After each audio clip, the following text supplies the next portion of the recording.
gotta say, Parker, you came as advertised. I've decided to bring you in on something else. Something big. We all end up at $2 million each. We just took $1 million. It's a hell of a lot of seed. Look. No thanks. We made a deal. You said we split the take, that's what we need to do. Why don't you think about it?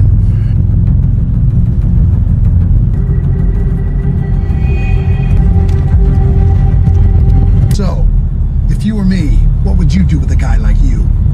I'd kill him while I had the chance.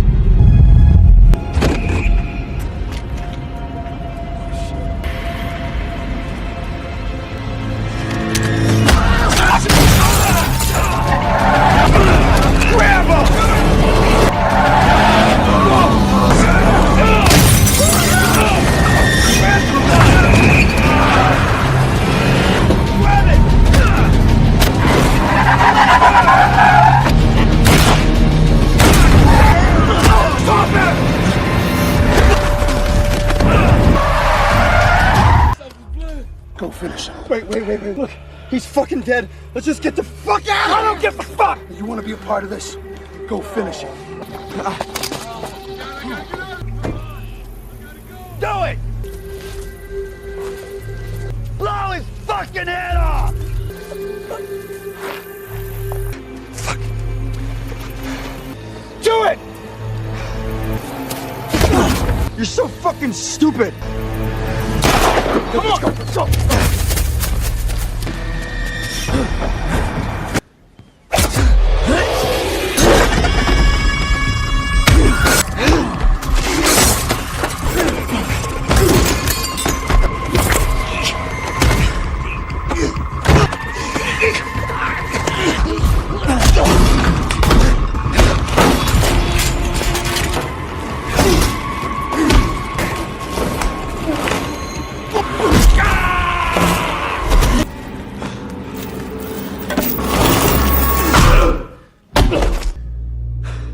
The film opens at the Ohio State Fair in Columbus, introducing us to the protagonist, Parker, a professional robber with an English accent.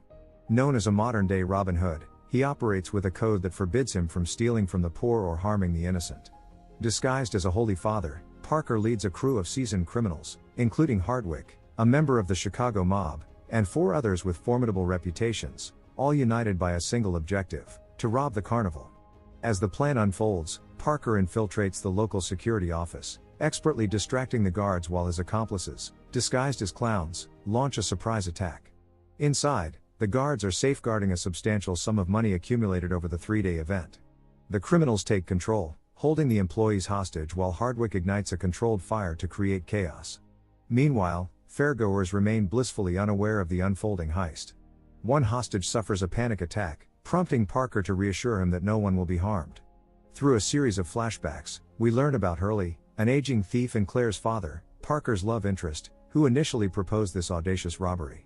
Despite Claire's belief that they hardly know each other, Parker has worked closely with Hurley for years and trusts him implicitly. Hurley has equipped Parker with everything necessary for the heist, including a gang of clowns led by a notorious criminal named Melander. As the fire escalates from controlled to uncontrollable, panic spreads among the fairgoers. Seizing the opportunity amidst the chaos, Parker and his crew successfully make off with over $1 million. With assistance from their accomplice Carlson, who poses as the fire chief, they manage to escape the scene. However, tensions rise when Parker confronts Hardwick in an abandoned industrial area, blaming him for deviating from their original plan. As the rest of the crew arrives, they pile into a car and drive down a rural road.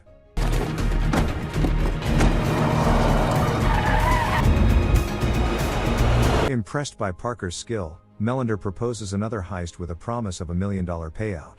However, Parker firmly declines, preferring to take his $200,000 and exit the criminal world. This refusal sets off a deadly turn of events as his former allies plot to eliminate him for his insubordination.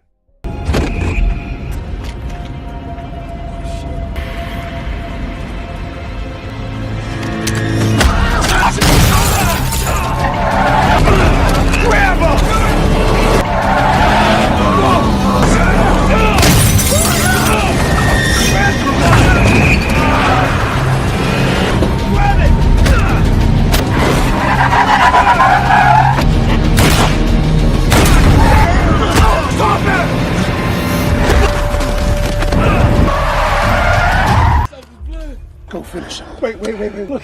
He's fucking dead. Hardwick is then coerced into finishing Parker off. Do it! Blow his fucking head off! Fuck. Do it! You're so fucking stupid! Come on, let's go!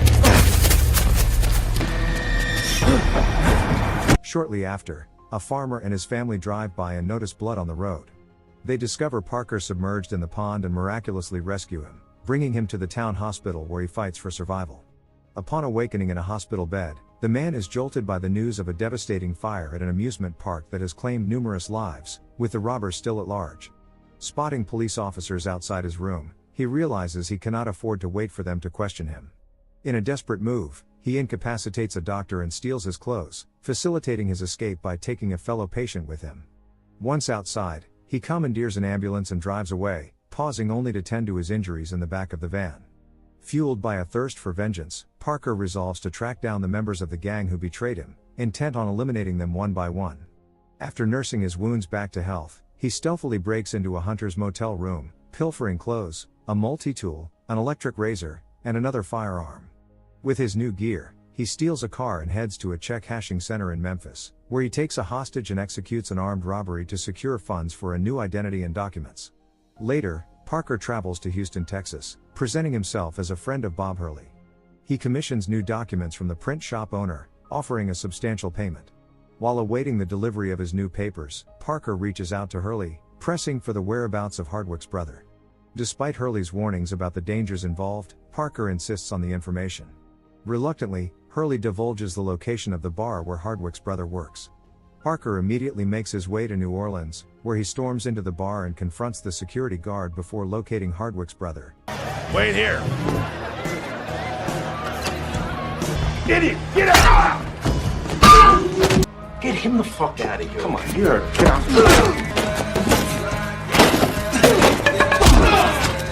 The brother reveals that the gang is currently in Palm Beach, a luxurious haven for billionaires and multimillionaires. Realizing that his enemies may target his loved ones to reach him, Parker urgently contacts Claire and her father, urging them to take a trip for their safety. Meanwhile, in Florida, real estate agent Leslie Rogers is immersed in her work, unaware of her pivotal role in the unfolding drama.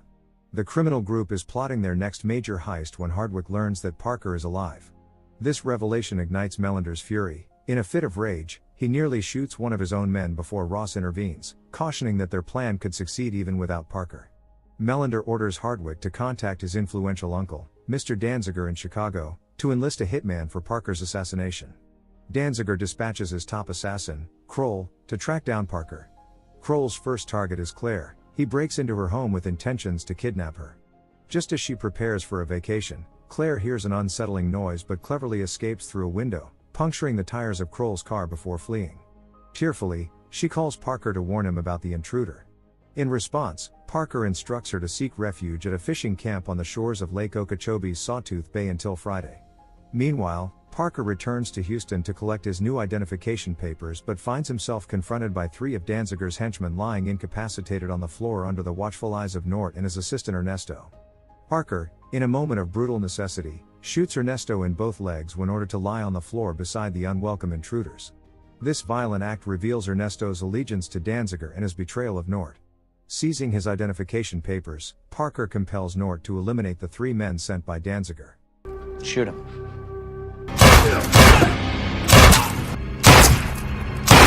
Leaving behind his fingerprints as evidence of his desperate compliance.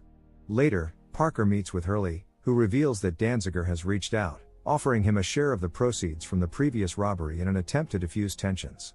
Parker quickly discerns that Hurley is lying. A Chicago mob boss would never extend an olive branch to someone obstructing their operations.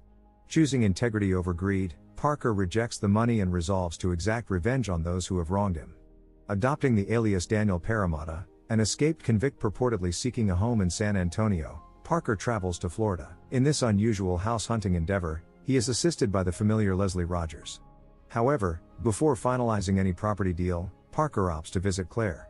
During their meeting, he makes the painful decision to end their relationship for her safety. While exploring potential homes with Leslie, Parker remains indifferent as they pass opulent villas but comes to a halt before a rundown house that was purchased 2 months earlier for $1.2 million from Mr. Rodrigo. It dawns on him that this is the hideout where Melander's gang intends to regroup after their heist. Leslie extends an invitation for lunch to maintain their connection, but Parker declines, citing his busy schedule. Intrigued by her potential client's situation, Leslie later inquires at the bank but uncovers no transactions, leaving her baffled. Soon after, she receives distressing news that her car has been repossessed, adding to her financial woes stemming from her deceitful ex-husband. Meanwhile, Kroll, the hitman, visits Nord and kills him under the mistaken belief that he is colluding with Parker. As dusk settles, Parker returns to the residence of the impersonated Mr. Rodrigo and discovers their stockpile of weapons. He meticulously sets traps and studies their robbery plan. Upon returning to his vehicle, Parker encounters Leslie, who suggests they continue their conversation privately. Suspicious of her intentions, he reacts aggressively, fearing she may be working for someone else. She insists that her observations indicate he is not who he claims to be. At the empty office of the real estate agency where Leslie works overnight, she expresses her frustrations about her circumstances and proposes to work for Parker in exchange for a share of the profits. Instead of addressing her request directly, Parker instructs her to strip down to her underwear to ensure she isn't wired for surveillance. Once she confirms her innocence, he promises to contemplate her offer. The following day, Parker reaches out to Leslie with a proposal. He will enlist her help in his mission for a cut of the anticipated profits. She agrees. Parker then divulges details about Melander's gang and the staggering $57 million haul awaiting them if everything goes according to plan. When he reveals that their target is a diamond auction hosted by local socialite Hop Clinton, Leslie panics, deeming the operation excessively risky and likely to end in disaster. Yet, feeling trapped by her circumstances, she realizes there's no turning back now. As Melander and his crew arrive at the back entrance of Mrs. Clinton's sprawling estate, where the auction is set to unfold, the tension mounts, setting the stage for an explosive confrontation. Melander and his cohorts are clad in blue jumpsuits from a company that specializes in providing technical support for public events, allowing them to blend into the surroundings.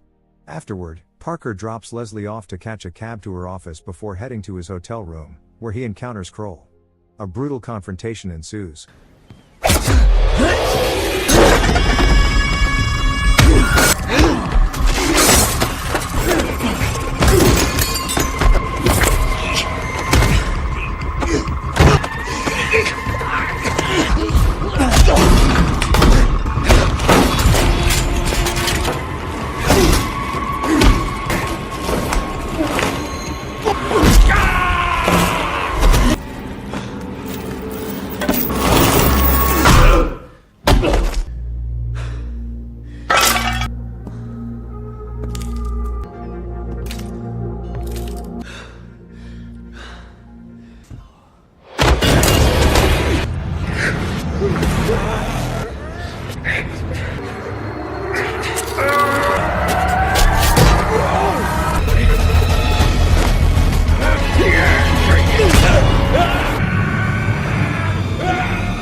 Though victorious, Parker sustains serious injuries but is grateful to be alive. Later, when Parker arrives at Leslie's home, a local policeman questions her about him. In a moment of panic, Leslie notices bloodstains on the floor and tries to deflect the officer's inquiries. Soon after, Parker requests that she use a payphone to call Claire. Unable to risk going to a hospital, he relies on Claire to tend to his wounds, and she expresses her determination not to leave him. Meanwhile, Parker's adversaries are meticulously preparing for an imminent robbery. Hardwick waits for the auction to commence and remotely triggers the sequential pyrotechnic systems that Ross has strategically placed within the speakers. Dressed as firemen, Melander and 2 accomplices drive a fire engine to the estate, intent on seizing the jewels. The police respond by barricading all 3 drawbridges between Palm Beach town and the mainland while securing the marina and blocking key roads. To create a diversion, Hardwick commandeers a speedboat, drawing the attention of law enforcement as Melander and his team don wetsuits and diving gear, disappearing into the lagoon before making their way back home. At their hideout, Parker lies in wait, concealed beneath tables with 2 guns at the ready. Leslie unwittingly enters the scene but is soon captured by Hardwick after peeking through a window. Sit down! Shut up! What? Parker. I don't know anybody. Parker's gotta be hurting bad. Where is he? Where the fuck he is? Wait, get the fuck off of me! Come on now. Sit down and talk. It's okay. And tell me where he is. I don't know. Check the house. Sensing Parker's presence nearby, Melander dispatches his men to scour the house.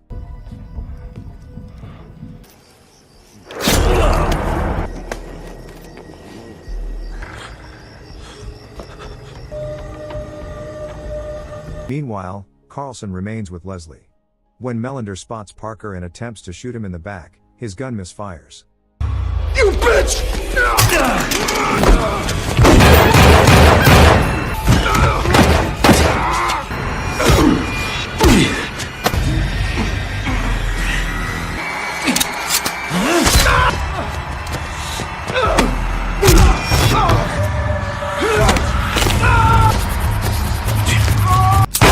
Just as Leslie reveals herself by shooting Carlson with a firearm she had hidden under the table.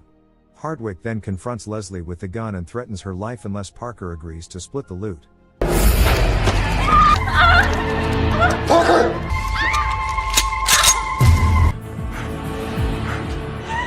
Shut the fuck up! I will shoot her in the fucking head! Go ahead. Seizing the moment, Parker strikes Hardwick squarely in the forehead.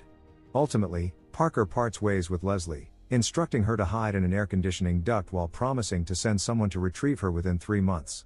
6 months later, Parker tracks down and kills Danziger. A year later, Leslie receives her share of $24 million delivered in 2 cardboard boxes via express mail. Thank you for watching. If you're new here, don't forget to subscribe for more recaps. Until next time, have a wonderful day.